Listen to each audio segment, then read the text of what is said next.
अपनी ही लगाई हुई आग भारत में फैल गई। भारतीय रियासत मणिपुर में फसादात फूट पड़े। दो कबाइल की जंग जारी है।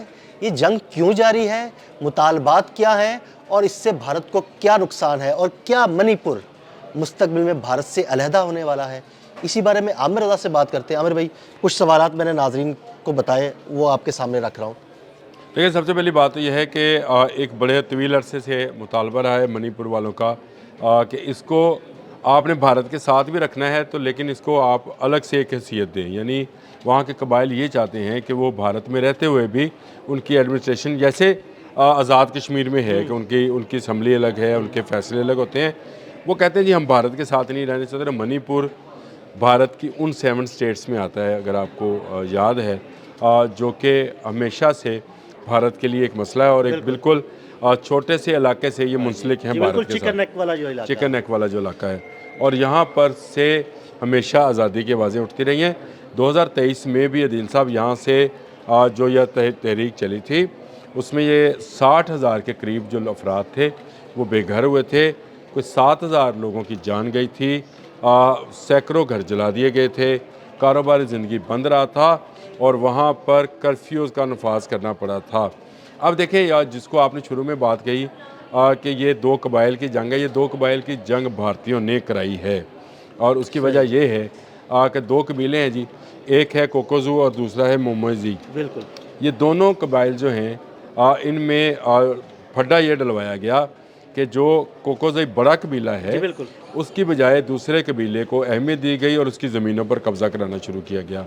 एडमिनिस्ट्रेशन में वो कबीला मौजूद था, दूसरे कबीले को जो थे वो दे नहीं रहे थे राइट्स, तो दोनों की आपस में लड़ाई शुरू हुई और बढ़ते बढ़ते ये खाना जंगी बन गई। अब इसमें पॉलिटिकल जो लोग हैं वो भी शामिल हो गए हैं।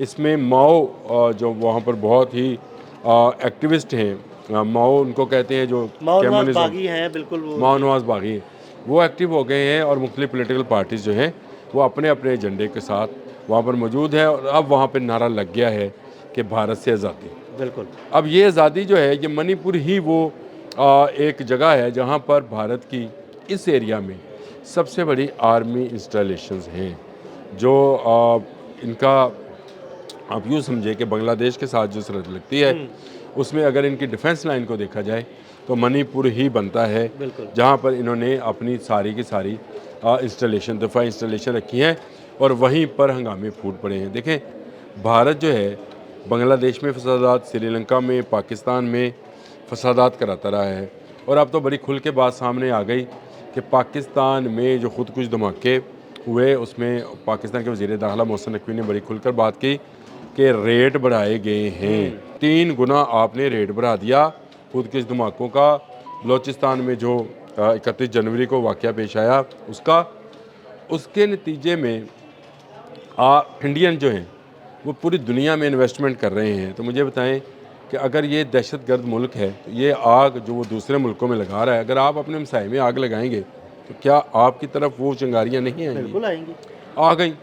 तो मणिपुर एक ऐसी जगह है जहाँ पर बांग्लादेश वालों ने बहुत काम किया है। बांग्लादेश ने जो आज़ादी हासिल की है हसीना वाजद प्लस भारत ग्रुप से, मोदी ग्रुप से, उसके बाद से एक तहरीक चल रही है पूरे इलाकों के अंदर कि अब भारत से अलहदगी या मुकम्मल एडमिनिस्ट्रेशन जो है मुकामी अफराद को दी जाए।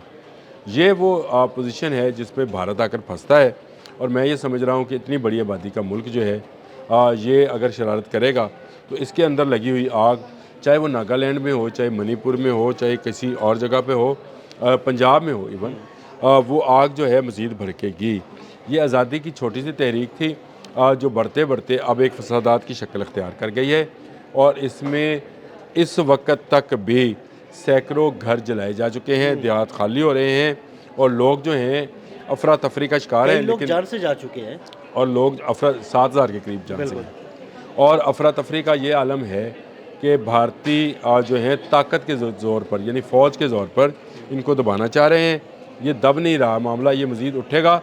मज़ीद इसलिए उठेगा कि जब तक भारत वहाँ पर मुकामी लोगों को अख्तियार नहीं देगा, जब तक आपके फ़ैसले दिल्ली से किए जाएंगे और दिल्ली से ही एडमिनिस्ट्रेशन भेजी जाएगी तो वो मुकामी लोगों में उस तरह से एडजस्ट नहीं होती। तो ये अफरा तफरी वहाँ पे, क्योंकि ये बहुत दूर फार एरिया है, ऐसे एरियाज़ के अंदर जहाँ कबीले अभी तक आबाद हैं और कबाइल की अपनी एक समझें कि रेवलरी होती है, कबाइल की अपनी दोस्ती होती है, अपनी दुश्मनी होती है, उस दोस्ती और दुश्मनी को निभाने की रवायात होती हैं।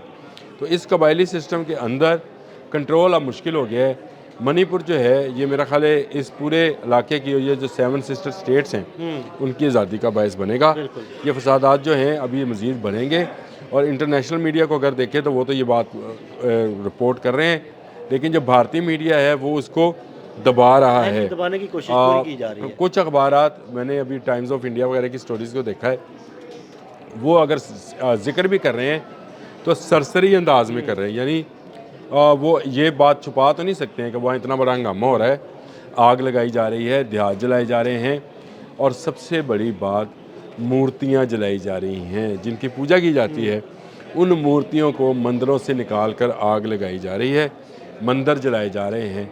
तो ये वो जो हिंदुत्व का जुनून है ना, उसके ख़िलाफ़ उठने वाले तरीके हैं। देखो कबायली जो हैं वो हिंदू नहीं है, उनका जो भी मज़हब है वो उनकी अपनी कबायली रस्म व रवाज है, लेकिन वो अगर मंदिरों से निकाल कर मूर्तियों को जला रहे हैं तो ये नफ़रत का इज़हार है हिंदुओं के साथ, हिंदुत्व सोच के साथ और उन भारतीयों के साथ जो वहाँ पर जाकर जुल्म और बर्बियत का बाजार गर्म। बिल्कुल इंतहा पसंद भारतीयों के लिए यानी एक पैगाम दिया जा रहा है कि भाई हमें अगर तुम लोग दबाओगे तो हम आपको पूरा जवाब देंगे। देखिए मणिपुर से पैगाम दिया जा रहा है मोदी को, और मोदी जो पूरी दुनिया में दहशतगर्दी की लामत बना हुआ है या दहशतगर्दी का सपोर्टर और फनांसर बना हुआ है, उसको एक सबक मिलना है। मैं आपको बताऊं, ये 7 सिस्टर्स हैं या नागालैंड है या बाकी इलाके हैं, पंजाब समेत जो कश्मीर के इलाके भी हैं, ये इलाके भारत के साथ रहने वाले नहीं हैं। नहीं, ये अलग होंगे, एक दिन अलग होना है इन्होंने। देखिए जब आप अपने लोगों में नफ़रत बढ़ेंगे तो नफ़रत के जवाब में आपको फूल नहीं मिल सकते।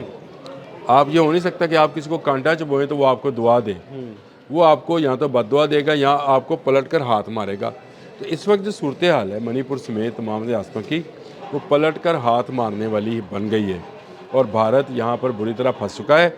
और भारत का ये फंसना जो है, इससे मैं ये समझता हूँ कि भारत को अपनी पॉलिसी तब्दील करना होगी, भारत को अपने लोगों में नफ़रत को कम करना होगा, भारत को अपने लोगों में जो है दहशतगर्दी को कम करना होगा। अगर वो ये काम नहीं करेगा तो मैं आपको बताऊं, ये दुनिया की सबसे बड़ी आबादी वाला मुल्क जो है, ये बारूद का ढेर है, ये फटेगा और ये फटकर कई हिस्सों में तकसीम हो जाएगा। बहुत शुक्रिया आमिर रज़ा जी। बिल्कुल आमिर रज़ा ने मणिपुर की सूरत हाल के बारे में तफसील से आगाह किया। आदिल अहमद और आमिर रज़ा को इजाज़त दीजिएगा।